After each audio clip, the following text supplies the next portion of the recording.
We are live, E. What's going on? Shout out to DJ H.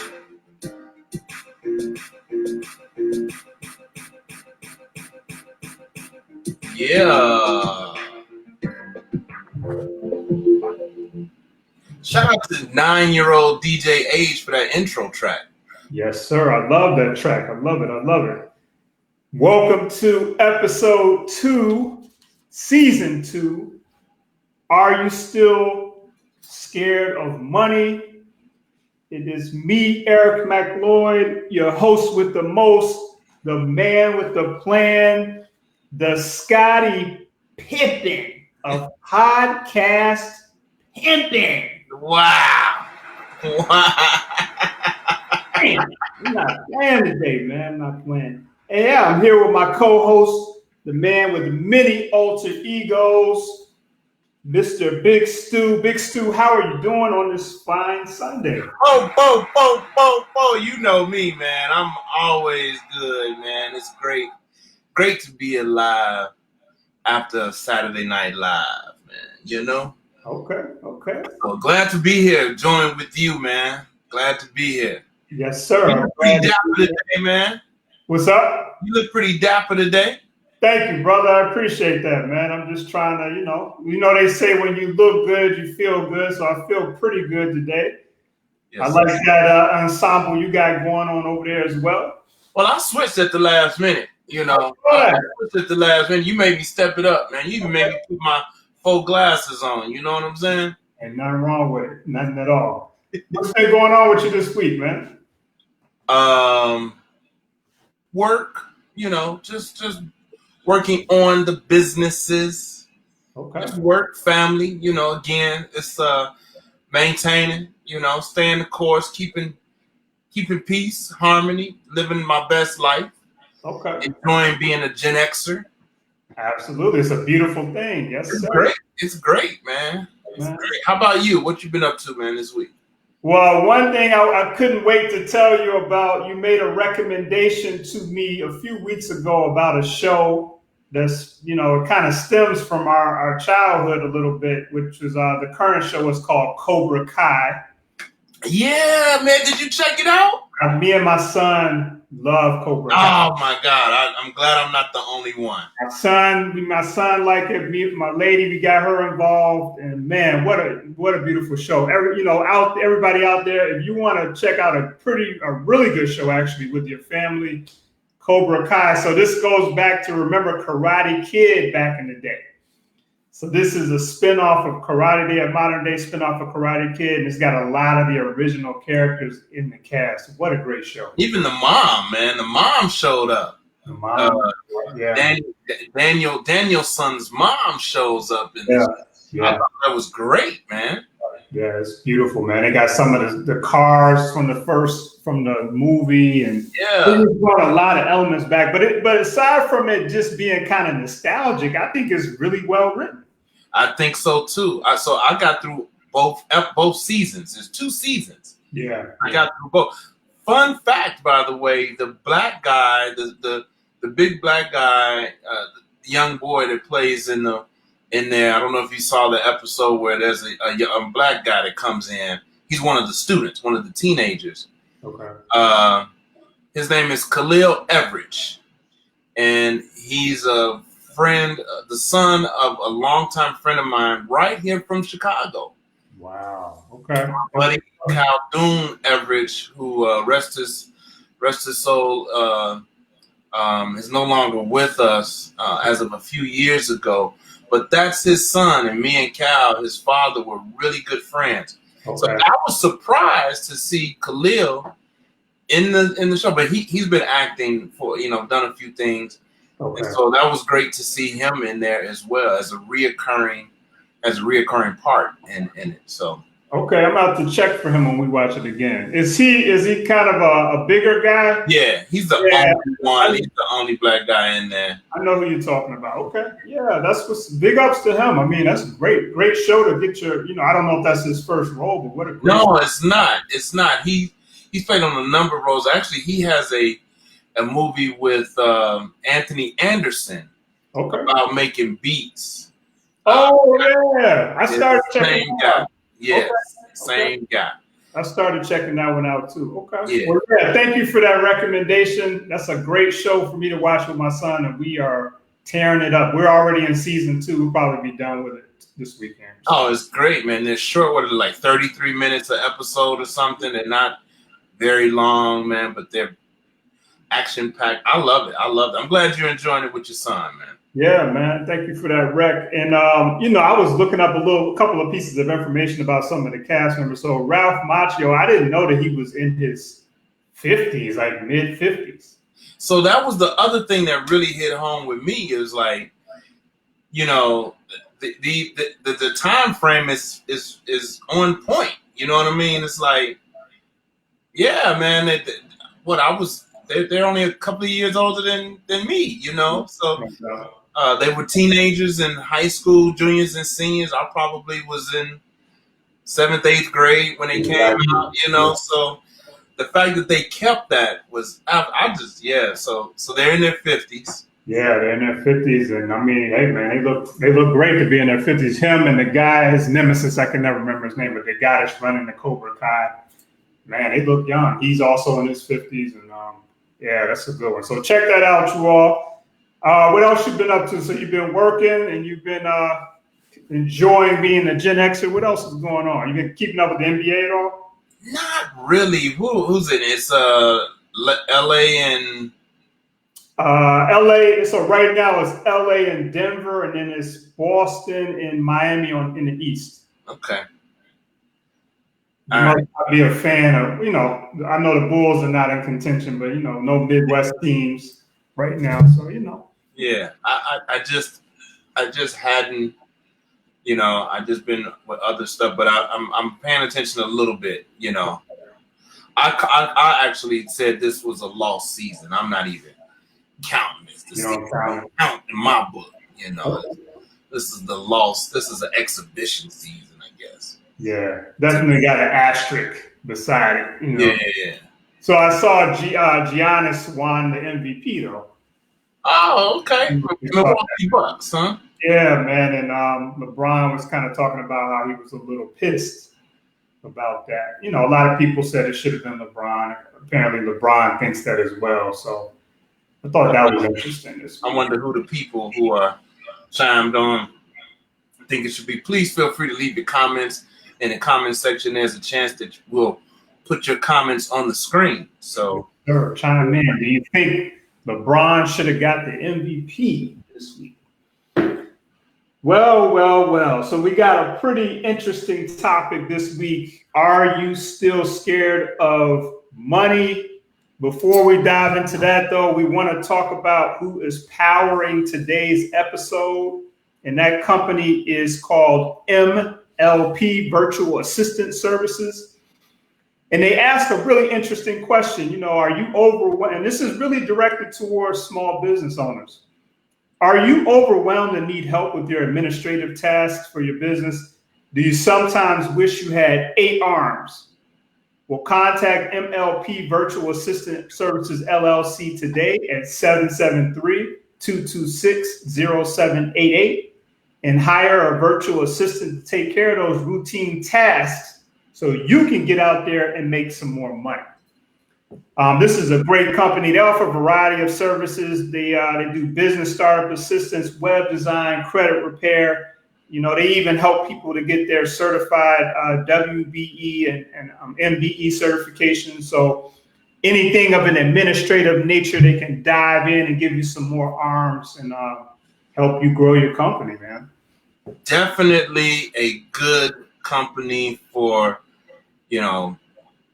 business owners that need some assistance. Absolutely. And I have not met a business owner yet that couldn't use more, including myself. So that's right. It's a beautiful thing, a virtual assistant. So shout out to MLP Virtual Assistant. Shout out to MLP. Michelle is the owner and running that company. So Michelle Presley, give her a call if you need some help. And if you are a business owner looking to advertise your business, hit us up. Oh yeah, we got a strong international audience. We do. Our audience even has now extended into Iraq, Wow. Germany.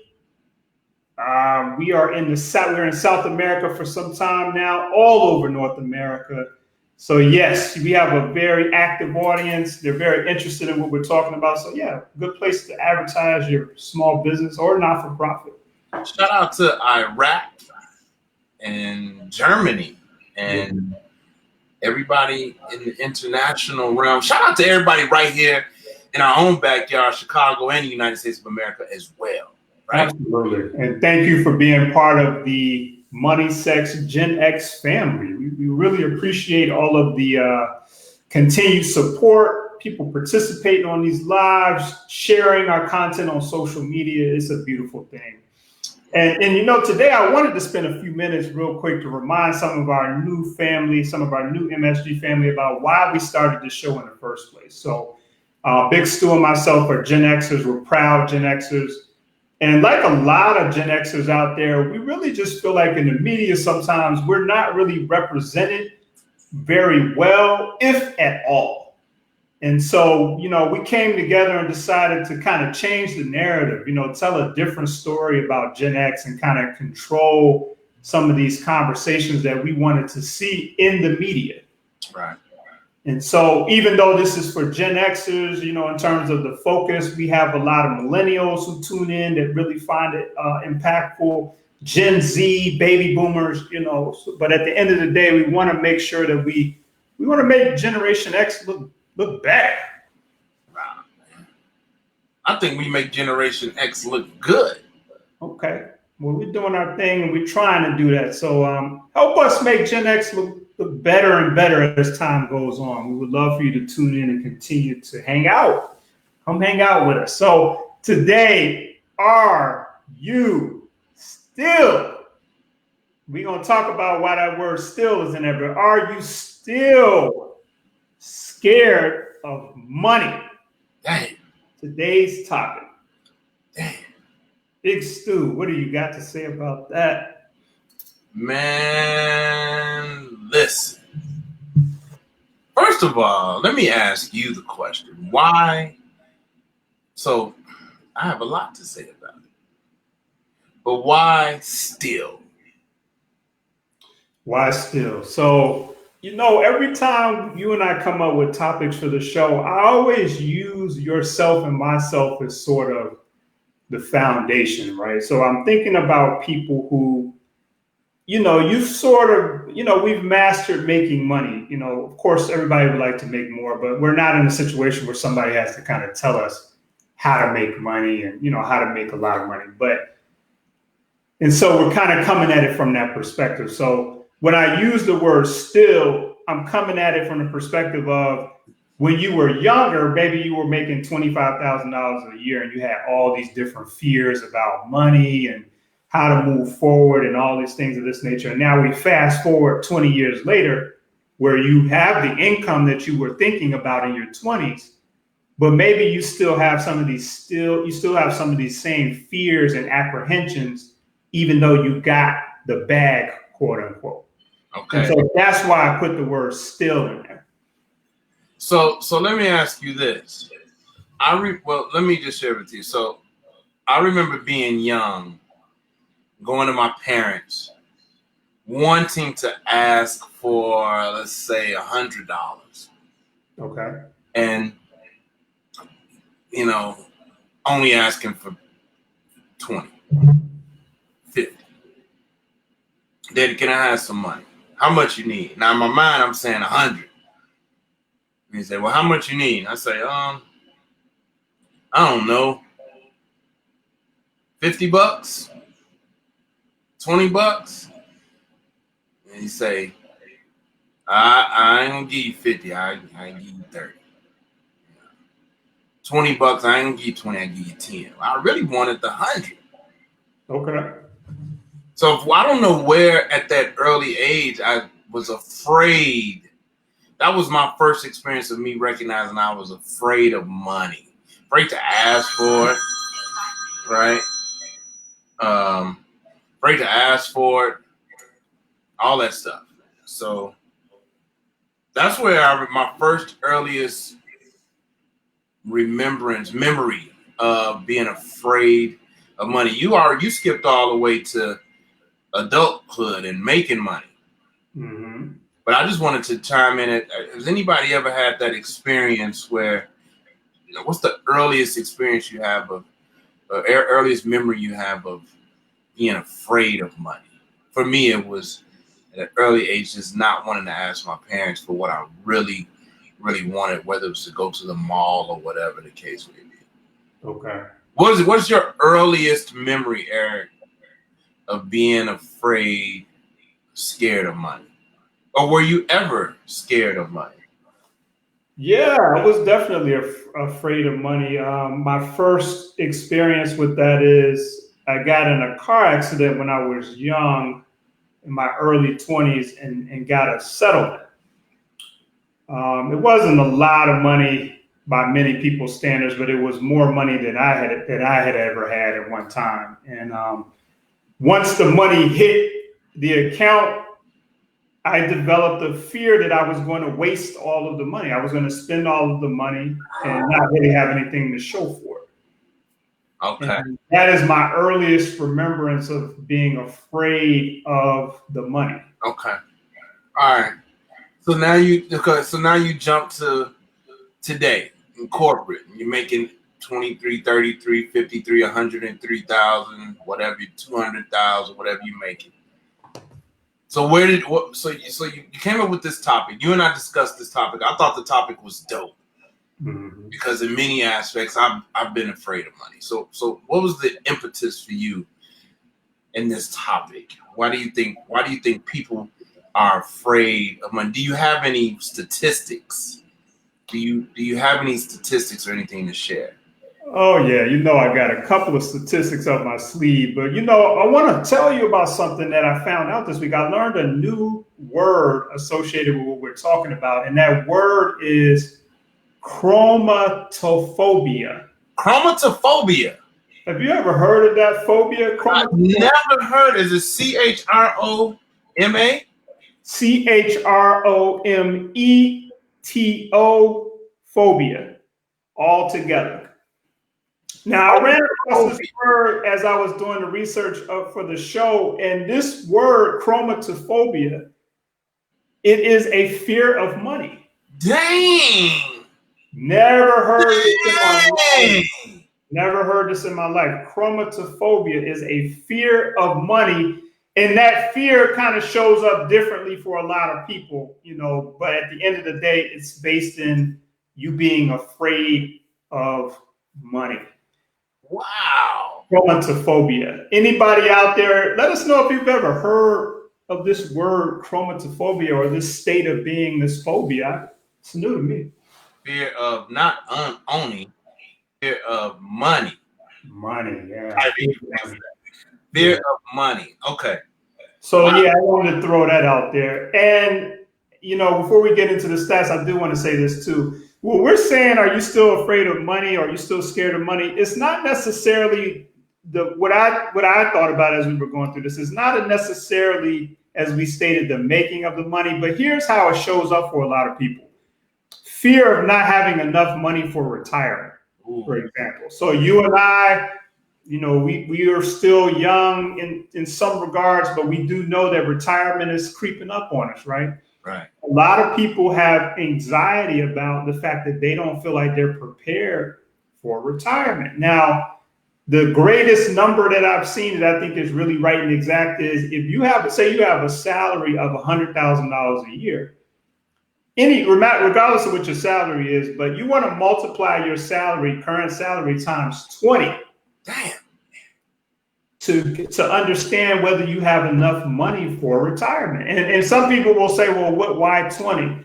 People typically live about 20 years once they're retired. Some people live shorter, some people longer, but on average, it's about 20 years. So, hey, if we want to keep our same lifestyle, we need the same money for 20 years, okay? Wow. Then you got people who are afraid. So you and I have college-age children. Some people are afraid that they're not going to have enough money for their child to go to college. They're fearful about that. You have people who are afraid of working with financial advisors. Oh, man. So here's another lane that we go into. I meet people frequently who are afraid of working with accountants and people of that nature, insurance people, all of that. And then we have people who are afraid of estate planning and life insurance. Oh, man. Now, sometimes people aren't really willing to admit this, but if you're out there watching the show today, let us know if you've ever had any of these fears, right? So, yeah, you might not be scared of holding money in your hand or making money, but these are the various ways that it sort of shows up. And yes, I do have a few statistics that I want to You got some actual factuals for us? I got some actual factuals that I think would be very good to tie into this conversation. Okay. So let's hear these actual factuals, because we know I don't want to just be pulling stuff out our ass, man. I want to have real, live, real data. We need the data. So you got some actual factuals for us. I do. So our first actual factual for today is the average Gen Xer has an average debt of $125,000.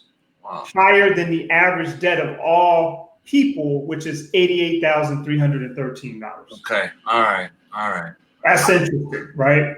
The second actual factual is only 4 out of 10, and this information is coming from AARP. They do a lot of research around people and their money. Only 4 out of 10 Americans have a will or a trust.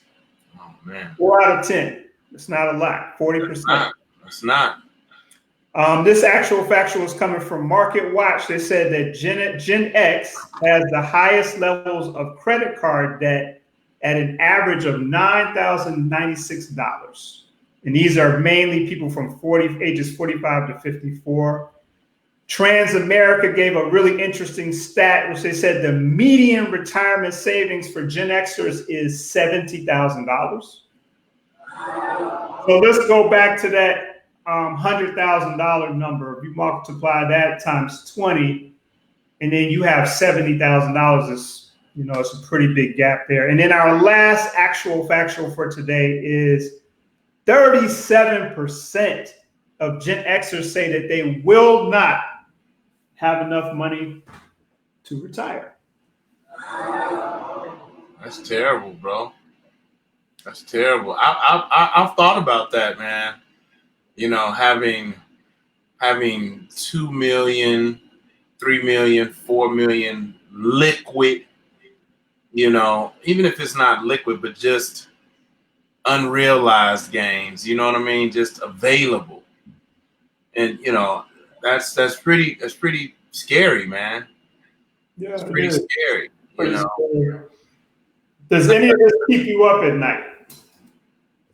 Yeah, a lot of things do, but yeah, I think it's so funny. As we were preparing for the show yesterday, I was really thinking about what retirement looks like and how do I get there? Just how do I get there? How do I get there? Yeah, man. Yeah, it is pretty scary. So how do we overcome wait a minute. How do we overcome chromatophobia? How do we overcome chromatophobia? Do you know how we gonna overcome that? Like, I need to hear from some people. This is a conversation. Yeah, let us hear your thoughts out there. How do you overcome, or say you're out there and you have overcome your fear? How did you do it? Did you do it by yourself? Did you get some help? Was it just a matter of you getting older and having less responsibilities? What was it? I can speak for myself. I'll say I got over a lot of my fears about money by just having a strong plan of action. Yeah. I didn't know about financial planning when I was younger. I didn't even know what that was. So once I was able to get a sort of a blueprint or a roadmap in place, it kind of diminished a lot of the fear because I kind of enjoy looking ahead and trying to be proactive and all of that. So that helped me a lot. So I will tell you this. I know you've helped me a lot. Just in the last, a little over a year, you've helped me a lot. I talked in season 1 in one of the episodes. I talked about having an abusive relationship with money. Yeah, that was a great episode. Yeah, abusive relationship with money, and I think, I'm a recovering money abuser, right? Yeah, and having an appreciation for it. Now the fear is not chromatophobia. Chromatophobia is no longer my issue. I wonder if there's another term for it, because now my issue is just, the fear of not being prepared. So whatever I got to do, who do I need to talk to? Where do I need to put this money? How do I, not spend, like overcoming the desire to spend, which I'm still in a little bit. Sometimes I get a little change and first thing out my mouth every time is, what do you want to eat? Let's go eat. Yeah. And then, but for now it's still like, let's get rid of some debt. Let me get rid of some debt. Let me, pay on some bills. So that's a great feeling, right? Sure. Now it's just not stacking that bread. So stacking bread for me coming up meant something totally different than it means today. It used to mean keeping cash in a Nike shoebox in the closet. For many years, that was the bank, and then it moved into putting it in an actual bank.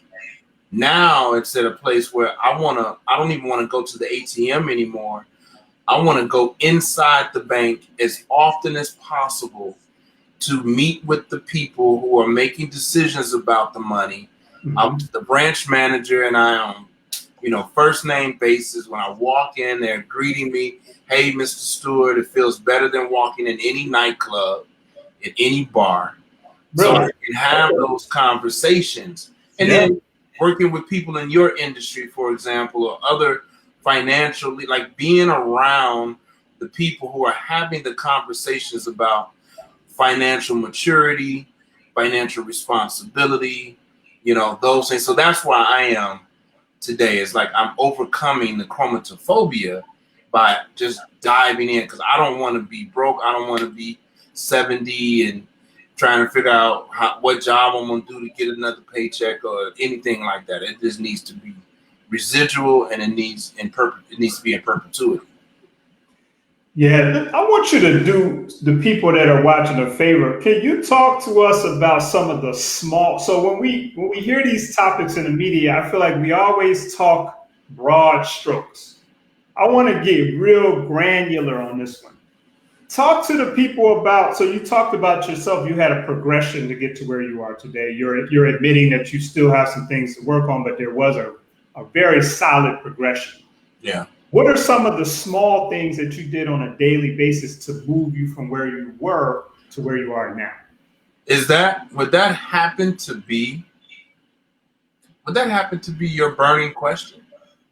No, it is not, sir. Okay. just checking in. No. I know why you said that, but no, I got another burning. I got a real burning question queued up. All right. So for me, the first thing that I had to do was realize that I needed help. It's like admitting that. So in 2017, one of my favorite cars that I had, of all the cars that I've had, in my life, I had a car repossessed. My Chrysler 300 was repossessed. Very, very, very nice car. Yeah. And when I realized it was just irresponsible. Now I blamed it on, this is part of the success journey, and you're building a business, and sometimes people go broke and they lose their cars and they lose their relationships, they lose friends, they look, and I lumped it into that. Okay. And then it took me about a year or so to get my head out my ass about it, right? Like none of that. It was just pure irresponsibility, right? It was just pure total money mismanagement. Okay. So I can have all the Jordans, all the retros, I can have all the nice jeans and nice shirts, but if I got a $500 electric bill, or I'm 2 months behind in rent, or a car note, or whatever. But I can go eat at Papados, or wherever we want to go eat. That shit is backwards. Mm-hmm. So I had to the first step for me is I had to admit that I had a problem. Okay. I had to admit I had a problem. Then I sought help. But one of the first steps for me that really changed my life was writing down my spend every single day. It was a very, very rudimentary activity. Yeah. Just whatever you write down, whatever you spend for the day, write it down, no matter how big or small. 30-cent pack of gum, you probably can't even get gum for 30 cents anymore, but whether it was a 50-cent, newspaper, or giving $2 to the guy at the expressway, or writing it down. So I needed to see what my spend was. I spent a number of years just waiting on swipe the card, will it go through? Swipe the card, let me see what comes through on the text message. Is it matching up? Or barely looking at the bank statements, right? Just like, getting to payday is on Friday.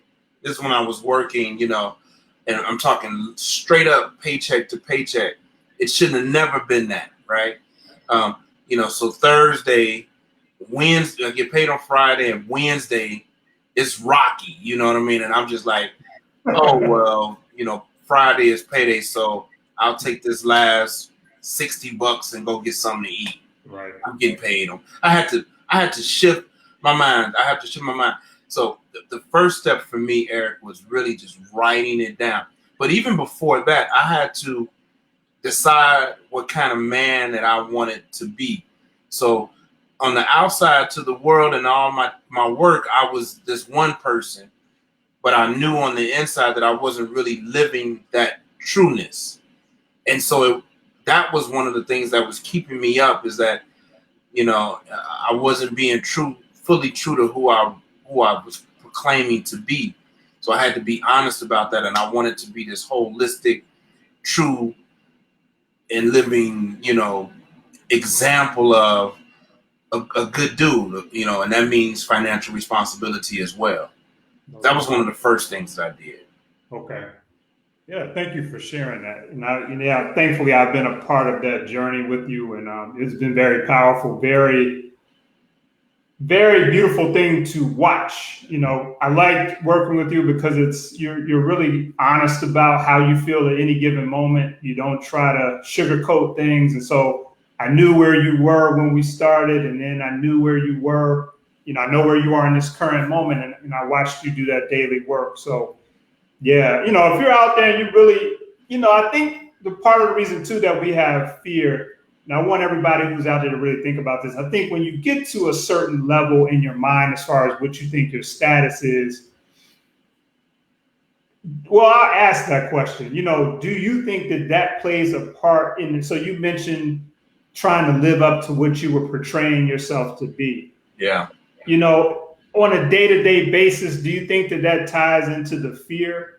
It's like, okay, I'm portraying myself this way, but things are really this way. And then do I have this fear that I'm not going to actually become the person that I'm portraying myself to be? Yeah. That's a great question. Yeah. I wonder if a lot of people have that fear. Well, I know, speaking from my own personal experience, I wasn't raised in a house where my parents talked about how to treat money, right? So all I saw was get money and buy stuff. Yeah. Groceries, is the number one thing I saw people buy and going shopping. I never, taking care of the bills that my parents did, but they did that in private. So I never saw that as something. So I didn't see it. I didn't see it. And I never grew up, not until after, after my mom and dad divorced. That was the only time that I started to see the struggles of the bills. So everything prior to that was about what's on the outside, the cars, the clothes. We didn't. Yeah, man. So it was all about how you show up, and that was more important than anything and everything. Right. That was everything, just how you show up. Yeah. So that became the priority. Just like focus on how you show up. Absolutely. You can go out and have a great time with $0 in your pocket, but you should look good. Yeah. And so I think that even plays into the poverty mindset that a lot of us, and I'm saying us because I don't want to ever sound like it's these blacks, this blacks versus that blacks. It's like, so a lot of us as black people sometimes dress up our poverty so we don't look poor.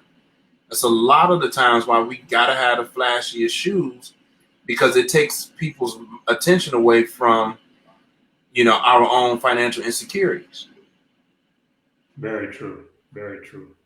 What are your thoughts about that? I know you asking these questions, but what's your thought about it? As you were talking, what I was thinking about is there's probably a person out there right now, or people that make well over six figures, and they've mastered the basics. And they're probably looking at this like, this doesn't really apply to me. I know how to manage my finances. I'm not out here wasting money and all that stuff. I'm on a different level. And I want to say this to those people. I want you to think about something. When I think about particularly black people, especially the Gen X crowd, I still feel, and there are statistics around this, I just didn't have time to pull them, but a lot of people that have money, quote unquote, still are not willing to, they have a fear of participating in the stock market, for example. Uh-huh. Why are people still afraid? So to me, that's a part of being afraid of money. And I'm not saying this in a judgmental way at all. I'm just saying we know and understand that the stock market is something that many people use to advance their wealth faster in a variety of different ways and to add diversity into whatever assets that they're holding. But I still feel like I see more people, they'll take the leap when it comes to real estate. Right. I hear people talk about real estate on social media every day, real estate, which real estate is great. I'm a real estate investor, I get it. But when it comes to that stock market, I still feel like there's a lot of fear around investing in stocks. Why is that? I don't know why. For me, I've always dabbled in stocks, right? I think it did always seem like you needed to have a lot of money to participate. And it used to be like that. You couldn't buy fractions of the shares. You probably could, but at least it didn't seem like you could. It always needed to be $5,000, $10,000 to play in the stock market game. That's what it seemed like. Yeah. And then it always seemed like it was some rocket science, to win at it, right? At the volatility of what's a bear market, bull market, is it, when it drops, oh my God, I better get out. And when it goes too high, when it goes high, I better buy now. Like those were the wrong, like it just seemed you couldn't digest it. You couldn't understand it. It didn't make sense. And then you didn't see a lot of black people doing it. It's just so much skepticism around the conversation of stocks and investing. Yeah. But even for me, so two things happened recently. So one, I got into a susu, which is, it's a community gifting program for some, depending on what culture, I know it's African. A lot of Africans do it and have been doing it for generations.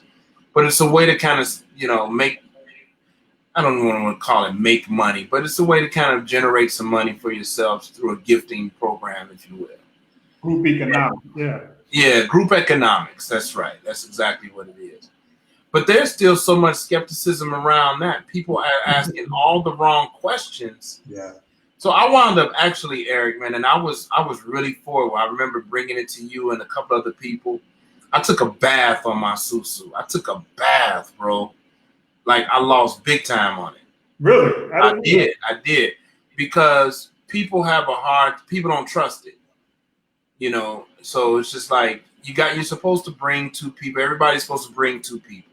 Yeah. But a lot of people were just skeptical of it. It's like, yeah. Who my money going to? What? No. You put the money up and bring your two people and just put the money in. You got to get to that kind of point. It was like of trust. So there's a lack of trust as part of it, whether it's the stock market or whether it's group economics or whether it's investing in somebody's business.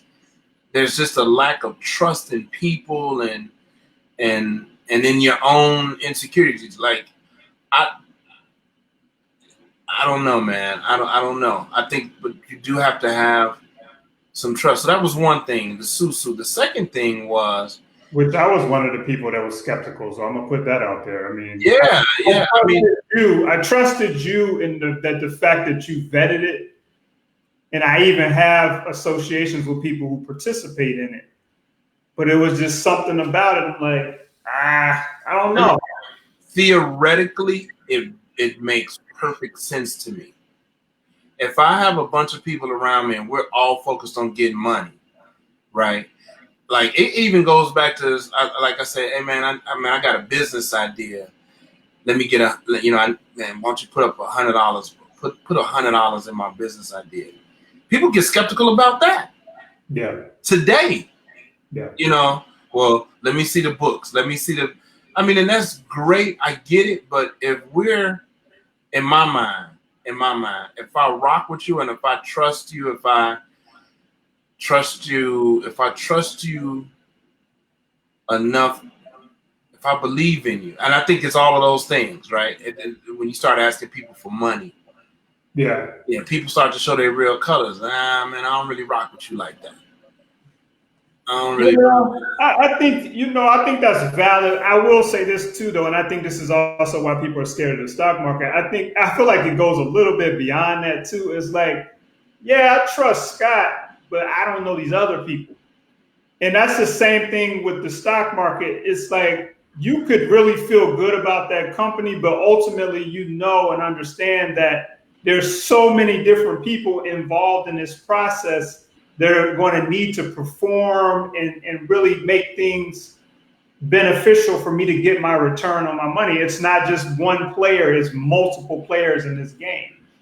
And I want to say this too. I think we both know, like, we're missing the obvious sometimes too. Like, why are people afraid of money? Because they've been burned. A lot of people out here, they have been burned by Ponzi schemes.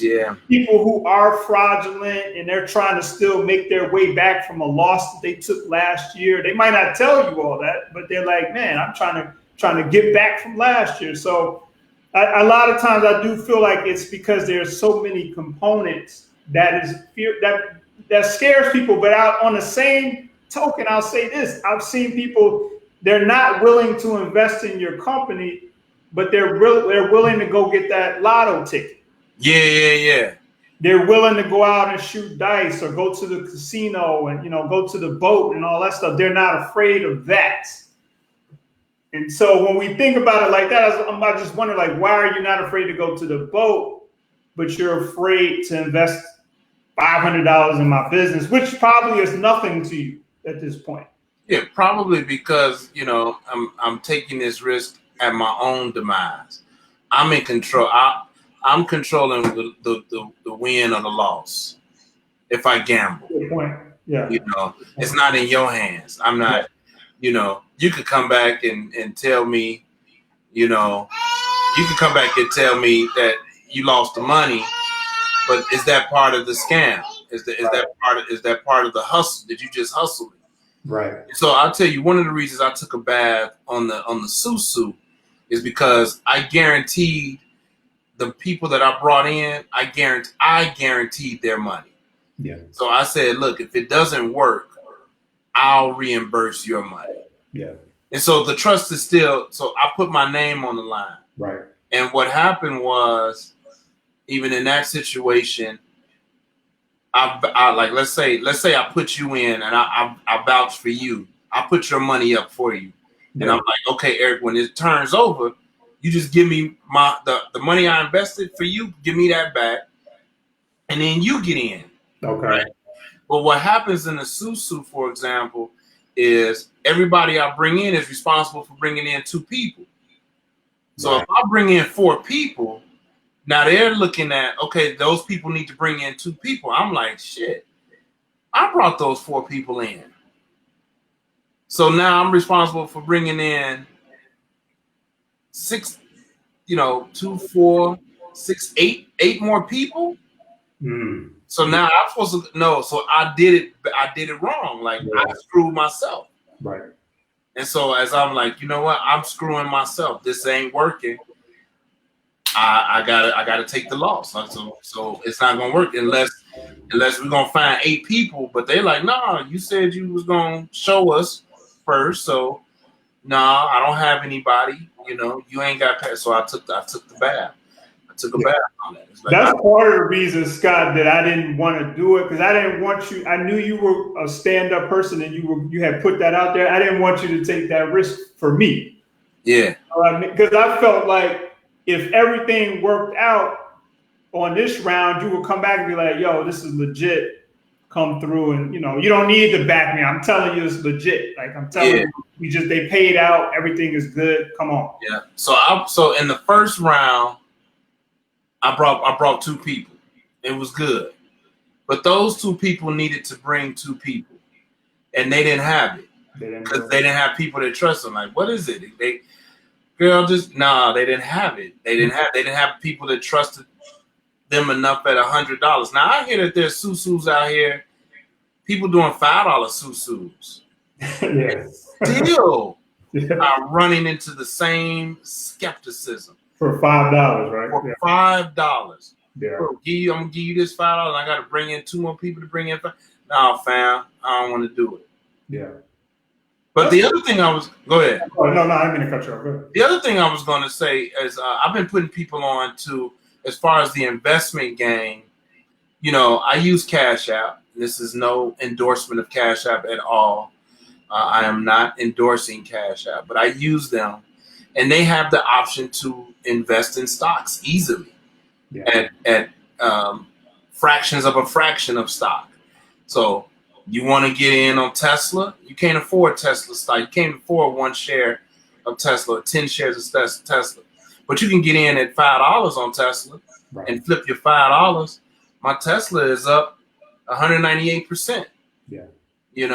So I have through Cash App, I have Tesla, I have Alphabet, which is Google, I have Zoom, I have Nike, and I have a few other, I have a couple of cannabis companies. Okay. And my portfolio is doing well to the point that, I just keep putting a few dollars in and just let it grow. But I also understand the time value of money as well. It's like, let it sit. Yeah. And when it goes down, when it's a reputable stock that goes down, like Apple, my Apple stock did a 4-for-1 split. And so the value initially goes down in the beginning, but over time it recovers. In that downturn, it's just like your favorite retailer on sale. So I bought more. And a lot of people was like panicking, man. My Apple stock went down. I'm thinking about pulling out. I'm like, bro, it's been a week. Like, let's look at this. Let's look at this Apple stock in 5 years from now. Let's see what's up. And so that understanding that is like, it's the long haul game with stock and investing. I mean, it's really the 20-year game. If you put $1 in the Apple when it first got started, if you put $1 in, if you could have, you'd have $156,000 right now. Yeah.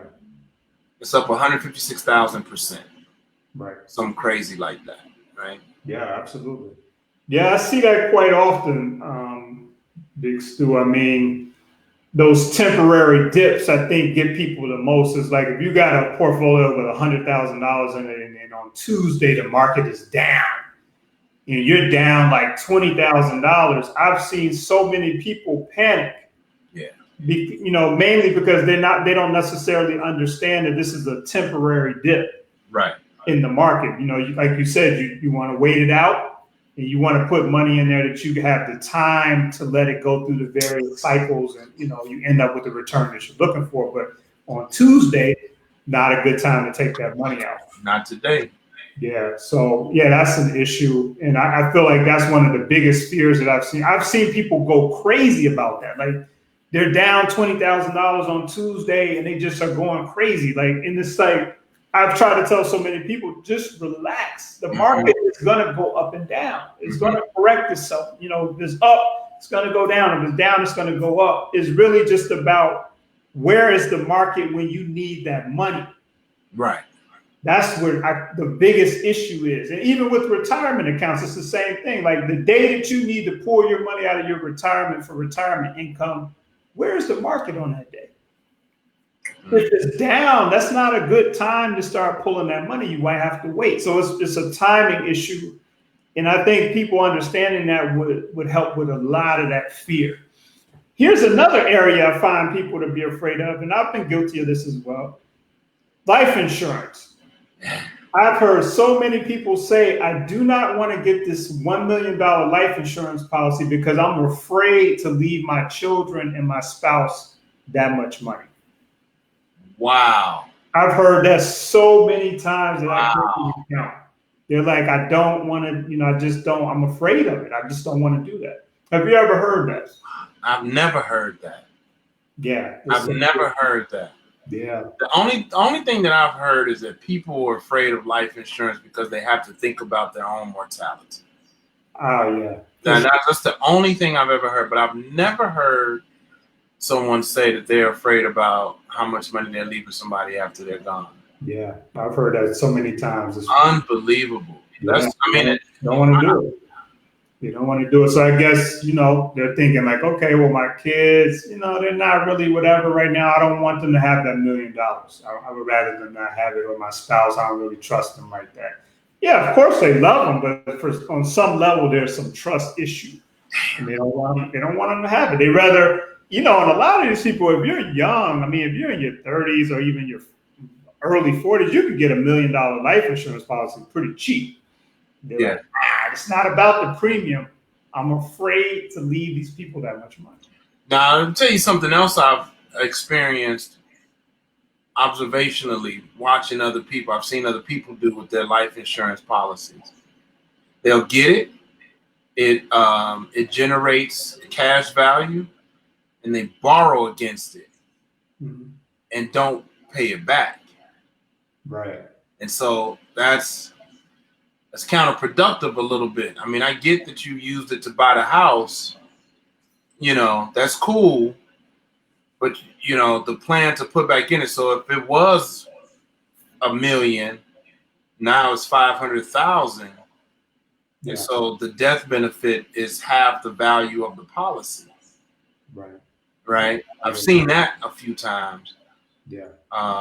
And I've actually even seen it in worst case scenarios where they've pulled down a greater percentage of it, where it's like, so you ain't got nothing.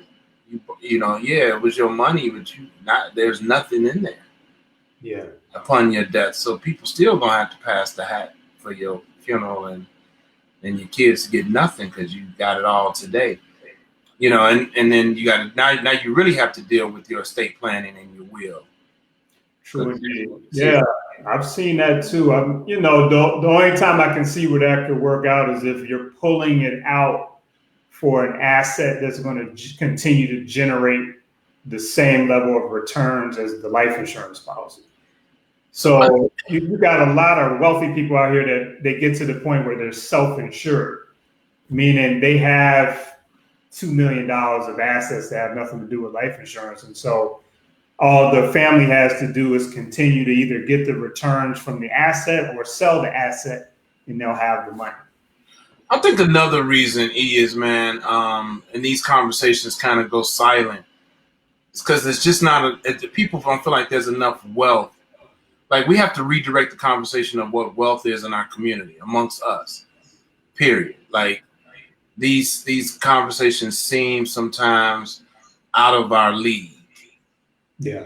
You know, these are rich people conversations, and they and to some degree, I think on the level they are. But rich is a mindset first. So the thought of taking care of people in your absence is beyond noble. Is beyond noble. It's like that's legacy shit. You know what I mean? That's like generational type stuff, man. Absolutely. And you talk about creating generational wealth, and I'm learning this in this conversation. This is discovery in this conversation, which is why these conversations are important, because they expand our understanding of stuff, right? Right. But generational wealth has nothing to do with having $400 million. Generational wealth is just about like how you handle what you currently have and where you find the value in it, and how do you pass that value down so you can build upon it generation after generation. There you go. Yes, I agree with that wholeheartedly. I just learned that in this conversation. Yeah. I learned this, and it changed the way I think about money. First of all, a lot of people talk trash about Scientology, but I messed with it for a little while in terms of like just seeing what it was really about. And I would agree, some of the people that you may encounter could turn you off, just like people you could encounter in church or a mosque or anywhere. I do get it. But one thing I liked about their approach was they really focus in on the meaning of words. A person not really understanding what the word money actually means could throw off their entire life, according to many Scientologists, or your misunderstanding of words in general. Like we're saying, are you afraid of money? What if our definition of money is completely different than listeners out there? They're thinking it's one thing, we're thinking it's something else. And so we can't really meet in the middle because we don't even have the same definition. And I feel like that happens all the time. Like if I say, well, what is an annuity? Man, if you don't know what an annuity is, it's nothing wrong with that. However, that's going to kind of skew your whole view of that realm of money, because you don't currently have a definition of what that is. And so you're not able to leverage it and access it. Or if you do, somebody's probably controlling the manner in which you deal with that asset, because you don't really understand. And I feel like that is one of the biggest issues when it comes to money, just like the concepts of what we're talking about when we talk about money. What are we really saying? Like, let's talk about that for us right now. When we use the word money in this conversation today, and let's stop real quick and pay some bills before we get into this. So you're listening to the Money Sex Gen X podcast. This is season number 2, episode number 2. Are you still afraid of money? This episode is powered by MLP Virtual Assistant Services, MLPvirtualassistantservices.com. Give them a call if you need or think you may need a virtual assistant. So yeah, when we're talking about money, like what's your definition of that word personally? Wow. I don't know if I've ever been asked to define money, but money is it's a currency. It's just currency. It's just currency. Okay. It's just currency. It's my trade value. Got it. Money is my trade value. Okay. Money could be my word. Money could be, it's just my trade value. It's just whatever value I have, whether it's cash, coins, or an act of service, or doing a favor. It's whatever value I hold and can trade for. Because I always say I don't need the money. I need whatever I'm trying to get with the money. Right. I never need the money. I just need the house. Just give me the house. I don't give a fuck about the money. I just want the house. Right. So I can work for the house. I can, but what is money to you? How do you define money? We're on the same page. When I say money, I'm talking about things that hold value. So I'm not talking about literal cash that we're holding in our hand. I'm not necessarily even talking about how much money I have in my checking or savings account. I'm talking about anything that has value. Like you said, the real estate, the stock portfolio. Yeah, in certain instances, I could be talking about my word or, just different things that hold value because they're all connected. Yeah. So, yeah, things that hold value, money. Are you still afraid of that? Yeah, man. I met and know some people who don't see their value, right? Like they are still connected to when I get some money, then blah, blah, blah. Do you see yourself? I'm glad I need to say this to you before I forget it. Do you see yourself as money? Brother, I'm rich, bro. I'm super rich. I'm super, super rich. Right. I'm wealthy as man, bro. I know I am. But when I say that to people, they look at me like I'm crazy, man. Good. I know how wealthy I am. I'm super wealthy, dude. Okay. My the amount of times that people ask me for a letter of recommendation so they can get into that's money. That's valuable, bro. Money, right? Come speak because we know that you're gonna. That's value. Like, just can I use you as a reference? It just all of that. Yeah. Can I talk to you for a few minutes? Right. No doubt. All of that, bro. Man, I always knew, and I always felt that even in my head. Like you remember those songs in the '90s that were the hip hop songs would be like, "Yo, you get money" and all that. The getting money to me was not. It was about. So at that time, I don't have any money, so I'm like, yeah, I'm getting money, but it's the journey was money.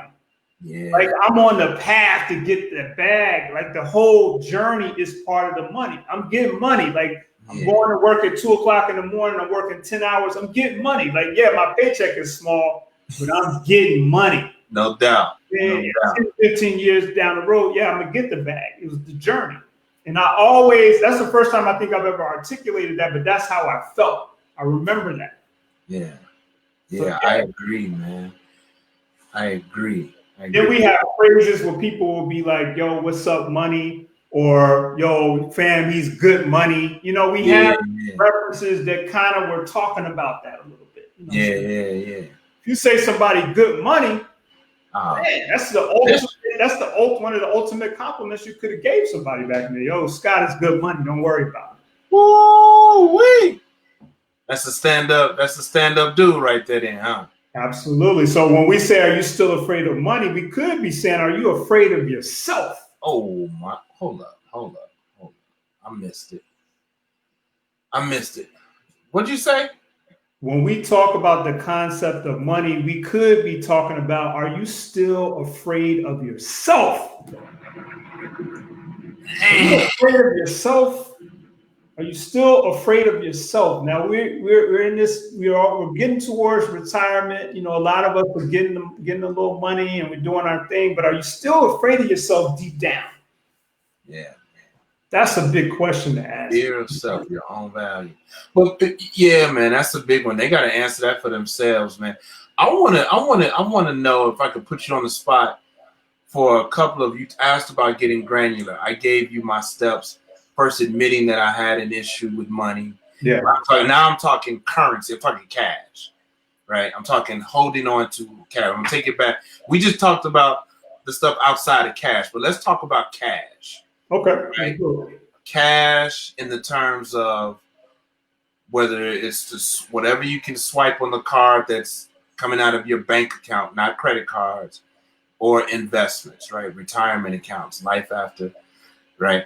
What are some other immediate actions that people can take today to have some cash, as they approach 70 years old? right? Because 60, as they approach 60 and older, what are some immediate things that people can do right now that you absolutely recommend they do today? Well, I have these what I call game theories that I run even with myself to make sure that I have some cash, right? So just getting real granular. One of the things I do with myself, even to this day, I'll take cash out of the ATM and use that as my spending money and put the card up. Whether it's a debit card, credit card, whatever it is, I live off the cash in my pocket. So let's get specific. Say in my budget, and we're going to talk about budgeting in a minute, but say I have a budget and my budget is $100 for lunch and eating out for the next 2 weeks. $50 a week, $100 a week. What I would do is game theory for myself, or a game that I run on myself, is I go to the ATM and pull out $100 and I have to eat out of that $100. When it's gone, it's over.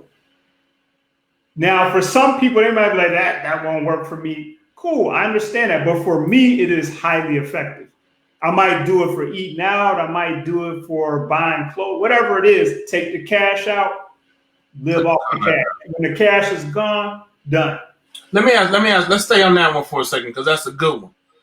But I also live in this space where a lot of things are tied to, the click of a button. So my eating out, for example, and you know this from working with me, I'm a big Uber Eats user. Sure. So what would you tell somebody like me who's like, okay, I want to use that theory, but so what is that? How would you suggest that I approach that? In that situation, I would tell you that you just can't do the Uber Eats right now. You just have to be like, I can't do it. And you got to psych yourself out in some way to say there's something that I want that's greater than getting this Uber Eats. There you go. That's the part right there. I need a new whip. I need a new house or whatever it is. And you have to tell yourself like, yo, stop being a sucker and we can't do it. Like, I'll talk to myself and be like, yo, stop being weak. We need to get this money to get this. And that's just the game that I play with myself. Some people are like, well, that's not, it works for me, man. Yeah, it works. Fam, you gotta step up. You gotta level up right now. We need to get this house or whatever it is, this investment property. We're not doing the Uber Eats right now. We're not doing it. Because that $30 a pop or that $20 a pop that's real money out the budget. Yeah. Yeah. And it doesn't feel as real because it's coming. You don't even have to pulling up your car. You got to look at it. Yeah. So that's one of the things I use. I got another part of my game theory. Anytime I go on vacation, and I've talked to you about this, we both like to travel. Anytime I go on vacation, especially if it's out of the country, I take my phone, I put every single thing that I'm spending in the notes of my phone. Because say I'm going to Haiti or something, and I'm like, yo, my budget is $1,000. For me to not go over that $1,000, because I know I can easily do it, I take a note of I don't care if it's $2. I put everything down. And as you learned, as you were doing this, like here, putting it down only takes a second. Boom, $2. I bought a papaya off the street, whatever.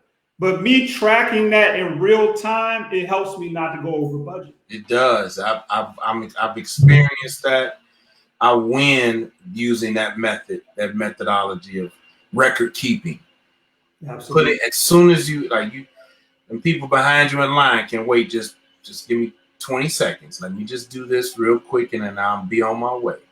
True indeed. Absolutely. It's a big deal. It's like what I call real-time budgeting. And then, the thing that we both know that you and I have both done together, like I manage my finances in real time every single day.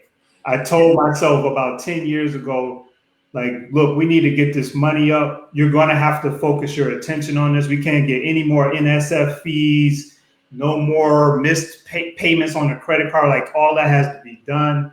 And so I manage it every day, even if it's for 20 minutes or 10 to 20 minutes. I have a spreadsheet. I manage it every old school. I know people got all these apps and all that stuff, but I got a spreadsheet system that I use. You've used it real time every day. What was spent? What do we have in assets? What's liquid? You put the number in, you look at it, internalize it, boom, keep moving. So you said old school. Use the term old school because I do know a lot of people are using apps and things.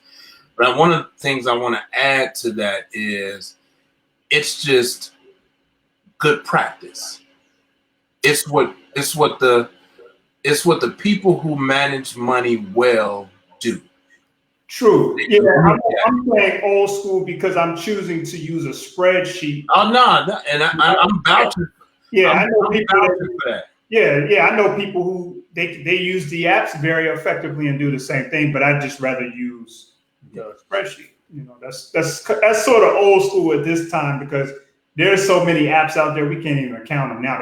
They'll do that for you, but I feel like it takes more work to use the app than to just do it on a spreadsheet. Yeah. I think what I learned because I prefer as much tech as I possibly can, but and that's my own stuff. But the spreadsheet method, when I'm doing it, when I'm utilizing it at its highest, is when I'm vibrating and operating at my highest financially. Yeah, absolutely, for sure. But I also want to ask you about your thoughts about people's emotions attached to money. Like there's a shot of dopamine that people get from shopping at Amazon and getting a package in the mail. There's a shot of dopamine that people get from spending, right? That feeling of, and for me, I learned this term early, the money is burning a hole in your pocket. Like you're looking for things that you could buy. You got some money, you finally put some money up. Let me talk to the people who, let me talk to middle America, right? Middle Black America. You got an extra $500. You got to the point where you paid all your bills, and now everything is straight, and you got an extra $500. I know people that sit around and be like, "What can I buy?" I don't think it. I feel my perspective on that is there's nothing wrong with that. Let's just go ahead and budget for it. That's all. So they did their budget. They did the budget, and they still have. So are you budgeting to zero? Or are you like they budgeted everything? They put savings, and they still got like this They got $200. They got $500 sitting right there. Well, that's what I'm saying. If we've budgeted for that, go spend it. See, the problem comes in because, and I go through this with people every time. It's like somebody, maybe a female, but yo, I want to buy this Louis bag. If you're in a financial position where you can afford it, I'm going to tell you, yeah, let's get the Louis bag, but let's not pretend about it. The Louis bag is $2,000 or whatever it is. Let's put it in the budget. And we're thinking ahead. Everything else is calculated and it's cool. Boom, go get it. But what people like to do a lot of times is they'll play this game like, nah, I'm not going to get it. Yeah, I am going to get it. No, I'm not going to get it. Well, you know you're going to get the Louis bag. So let's just go ahead and be honest about what you want. And if you're in a situation where you got the means, it's just about articulating that wish. Let's put it in there, go get it. Yeah. And that's it. Then you bought what you wanted, but you still taking care of everything else that you wanted to do. Hey, this is the Money Sex Gen X podcast, and today we heavy on money. And we still got a couple things we need to get through in this episode, but I want to share this one story, man. I know a couple of guys that actually played pro ball, pro in the NFL, and I know quite a few guys that played in the NBA. In the NBA specifically, I've heard stories of cats that's making $3-4 million a year. I do know, and I learned that they get bi-weekly paychecks during the season. Right. Somebody comes. Well, at this time, they were coming around and pass out their check stubs or checks after the game. This is before direct deposit was hitting real heavy. Okay. And there would be times when players in the locker room would borrow money, like really needed money. Hey, man, can you float me? Again, paycheck is coming in a couple of days. Hey man, can you float me 50,000 till we get paid? Yeah. Hey man, can you let me know? Can I get 75,000 till I get my check on Friday? And I know it still happens today. Yeah. At that level. And we heard the story about Kanye, needing to borrow $1 million from Jay. Hey Jay, can I borrow $1 million to this next deal? Any comments about that? Even at that level, people having millions and still needing to borrow change to tide them over to the next payday. Yeah, I'm gonna say that. I'll say this about it.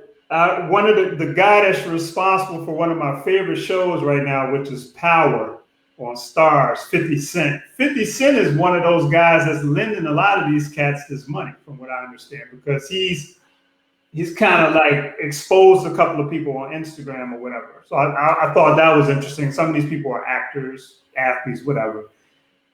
But I feel like it comes down to what we know, which is it doesn't really matter how much money it is. If you still have that same mindset and the same habits, you're gonna part ways with that money. I mean, I've done that personally. I've had lump sums of money. The mentality was still not right or uneducated at that time. Poof, money is gone. So I think they just have more money to lose. Same situation as if you made 50,000 a year. So I would tell the people watching and listening, the issue about fear and money and why money seems to evade us sometimes really is about the mindset. And understand, in my own words, understand your relationship with money. What kind of relationship do you want to have with your money? And get in front of that. It's not an overnight process, but it's a very valuable process, a very valuable lesson that continues to work for me. Understand your relationship with money and nurture that relationship. True indeed. That's my 2 cents about it. Powerful words. That leads into my question for the week. What question? Does Eric have a burning question? I have a burning question. Oh, wait a minute. Eric has a burning question. Eric has a burning question.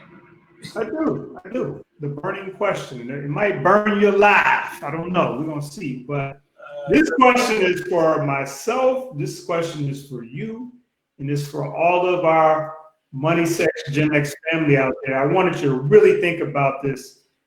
This is the question. Do you have the balls? Do you have the cojones? Do you have the heart and soul or the vision to do everything in your power to build and sustain generational wealth?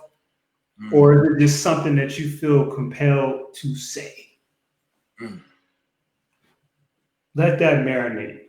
You have the balls to really do everything in your power to build generational wealth, or is it just something fly to say when you're talking to your friends and family? E, I don't think I've ever been asked to be this accountable financially. And as a man, I rarely back down from a challenge, whether it's, especially when it's a challenge of me versus me. You versus you. I'll back down from a challenge from another man because you might not even be worth it. So I ain't worried about you. But when it comes to me versus me, you versus you. Ooh, I just grew up a little bit in this moment. Based on that burning question. It's a tough question because it's cool right now to be like, I want to build what I call gen wealth. Do you want to build gen wealth? It sounds cool, man. It's a really fly sentiment. But I feel like we all know, and this is for everybody, look, there's so much work that's involved. It's the daily components. It's exposing yourself to people who have a little more game than you and humbling yourself enough to say, hey, man, I don't really know that much about getting options on the stock market? Can you give me that game?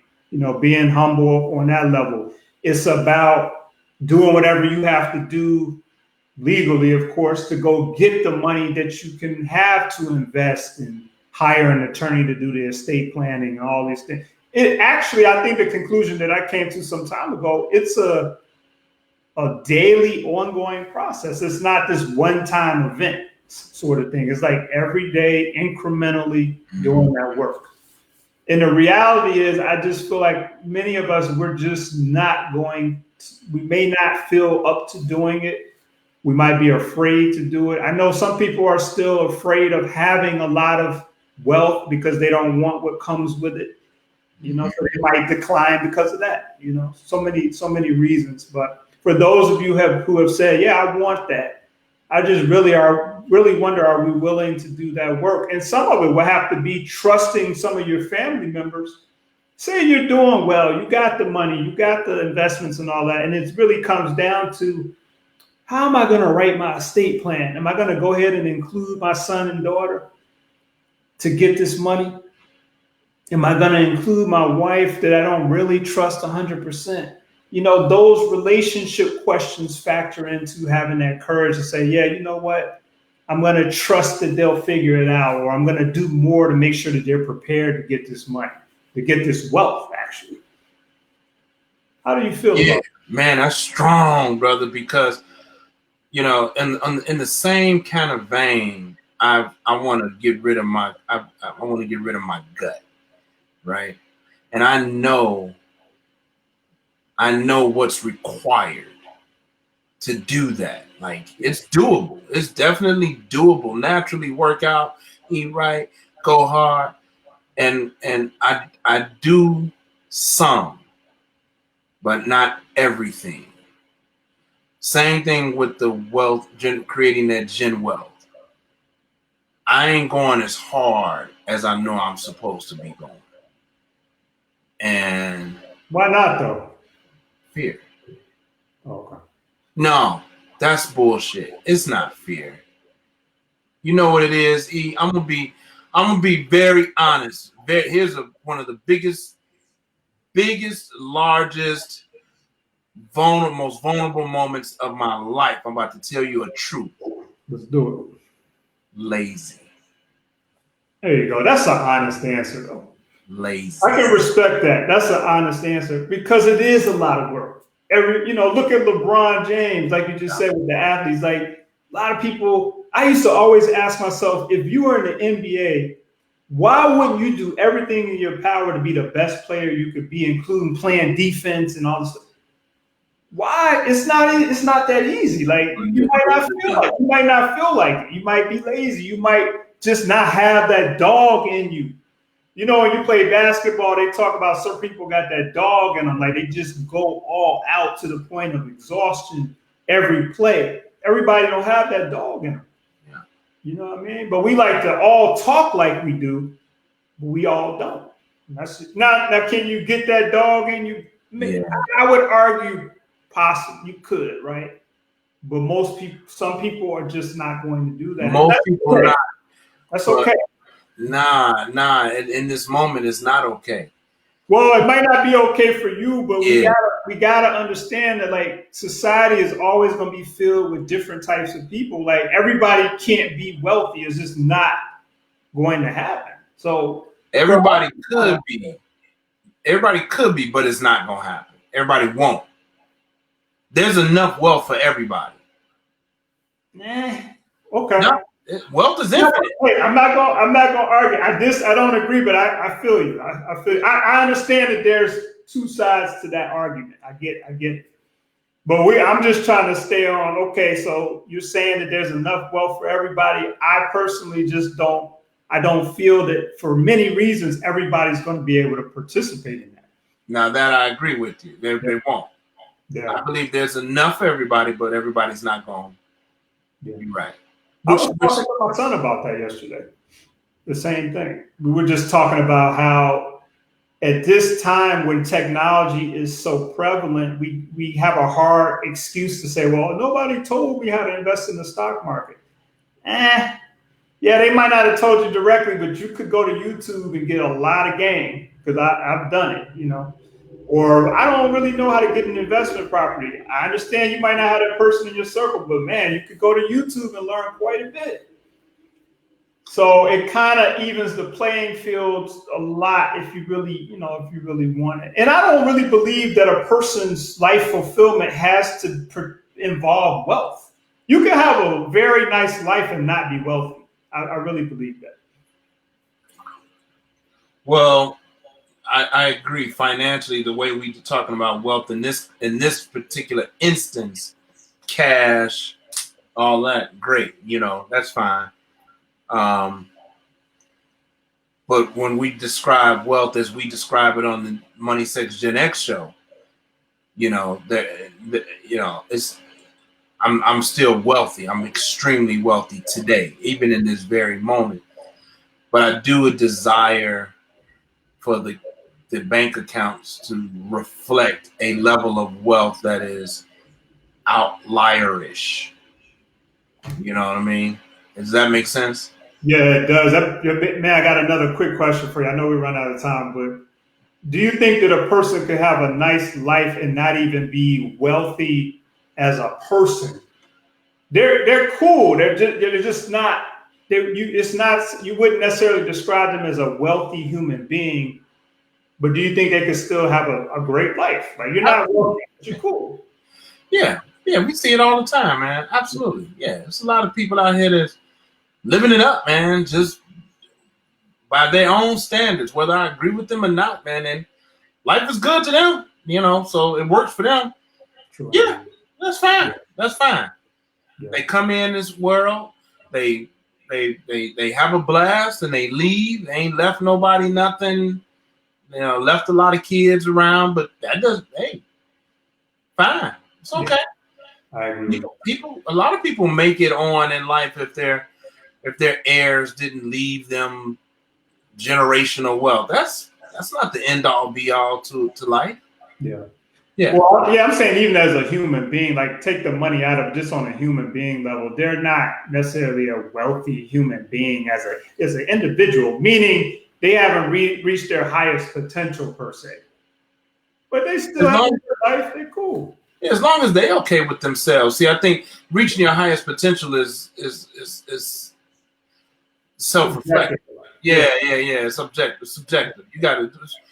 If you feel like you're good, then that's all that matters. You're good, right? But if you're struggling with, oh man, I wish I could be doing what I could be. If that's your talk, then that's your talk. That's your struggle. But if you wake up every day, you good with where you at, you good with what you're doing, you good, then you good. True indeed. What a great conversation today. I appreciate this conversation today. I learned a lot in the conversation myself. I have a lot to go back and process and think about. This is good. Yeah. So we have one more piece of business to take care of. We do. All right. So this is the time now where we actually have a submission. Characters from corporate. So characters from corporate. Bear with us. This is new. We did have somebody send in a characters from corporate submission. So I'm going to read it real quick. We're going to get into it real quick. So they said, "What's up, Eric and Big Stu? I am originally from DC, but live in Potomac, Maryland. I'm a Black woman, Gen Xer, age 41. I've done well in corporate, and I'm a senior manager at a Fortune 500 company, right?" She said, "Well, anyway, a year ago, a brother was hired in the company. He is well below me in terms of his title and job and everything, and he actually was reporting to me at one time. This guy is very, very attractive man. He draws a lot of attention from the ladies, and he is a little bit older than me, but he's less accomplished. We did become, so he asked me out on a date. We became intimate right before COVID, and then I ghosted on him. He's been reaching out, and I'm wondering, I'm still trying to fight this mentality that I have about my man should make more money than me, or at least the same amount of money. maybe I'm the character from corporate.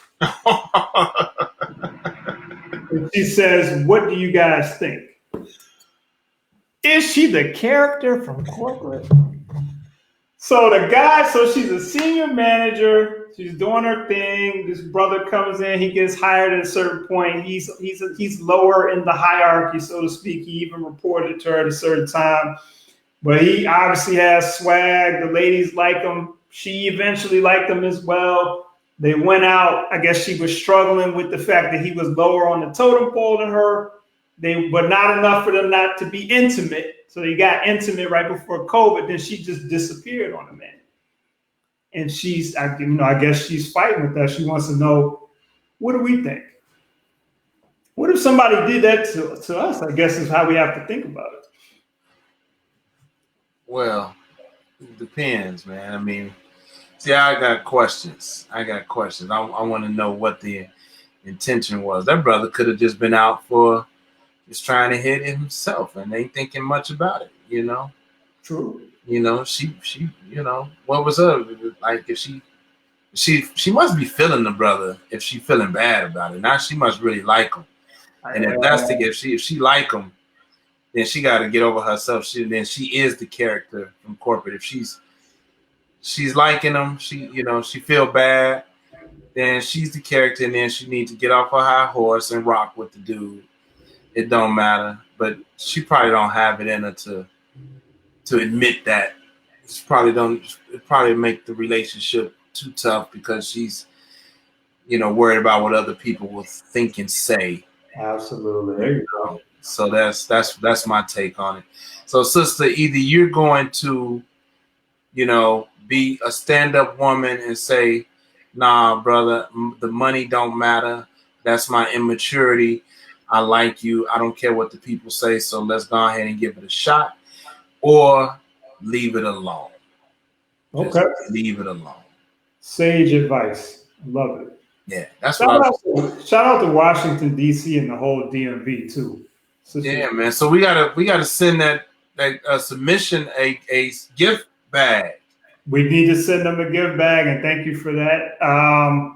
Yeah, characters from corporate. I do think, sister, I do think you're a character for doing that. My thing is this: like you said, like if the dude was just trying to smash and keep it moving, you wouldn't have any guilt. You'd be like, it is what it is. What am I worried about him for? But apparently the guy must have been a nice guy, somebody that you could consider moving forward with, but you are caught up in his status. Right. And I'm not going to judge that. If you're worried about your status, then that is what it is. That could be what got you where you are right now, playing those corporate games and stuff. So, I hope it works out for you. Follow your gut. That's all I can tell you. I also wonder too, I wonder how many he must have smashed a number of women at work. He might be that, Maybe. He might, because if they talking about him, she know the ladies talking about him. But to that point, I wonder this too, right? Because I've seen situations like this, like when a dude is on that level and he smashed a bunch of people there, it wouldn't really look as bad for you to be with the guy, I guess, then. I mean, he seemed like a highly sought after guy. It seemed like all the ladies might want to be with this guy. So, yeah, he don't have the money and all of that, but I mean, some things may supersede that. It seemed like it would be less embarrassing if all these people wanted him and some of them that got with him wouldn't be as big of a deal. I don't know. This is how I look at it. Yeah, I think I'm standing by the initial. She's the character. Make a decision, sis. Make a decision. Rock with him or leave him alone. And stop being a character from corporate. Stop being a character from corporate. I can't wait to get some more of these stories. Please hit us up and send us your most salacious stories, the interesting stories. I wonder if anybody deemed me a character from corporate. I have to ask somebody, but I can't wait till next week to do the next segment of that. Have you ever? I shouldn't ask you that. I'm not going to ask you. Go ahead, brother. Have you ever been in a situation like that at work? Have you been intimate with people at work?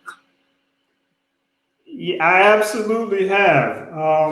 But my strategy was always, let's keep this private. And thankfully, the ladies that participated in that, they were cool with that. And that's what it was. I was raised to never play where you work. Great advice. Yeah. And I've done it in two workplaces. Yeah. Oh, where you did actually play. Yeah. And Fun to go to work like that. It makes going to work very exciting. I'll tell you that. Yeah. No, I think my words got misconstrued. Oh, okay. I didn't do it at work, but there were two jobs I had in which I did mess around with somebody I worked with. Got you. Yeah. I wasn't. Okay. I wasn't one of them TV guys that's in the office getting it in. No. Okay. That's good. I know a lot of that happens. I know a lot of that happens around. Yeah, it does.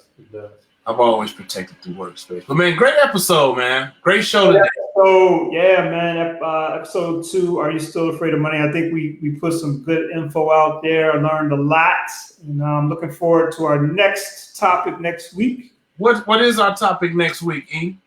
Man, now you put me on the spot like I did you last week. I don't remember, sir, but it's something good. It's something good. It's something I want to tell him. Okay. I'm gonna tell him. I'm gonna pull it up and I'm gonna look at it real quick. I'm gonna tell him. We don't have any bills to pay before we get out of here. We did MLP. On the bills. Season 2 show topics. Why fathers don't get the same respect as mothers. Boom. Yeah. What do you talk about that one? Wow. Why fathers don't get the same respect as mothers. Wait, let's do it again. Why fathers don't get the same respect as mothers. That's our next week's topic. Yeah, look a shot on that one. I cannot wait to talk about that. That is a very real thing for some people. Facts. All right. Well, we will see you all next week for episode number 3. Thanks for tuning in. Money Section Gen X podcast. Until next week. Until next week.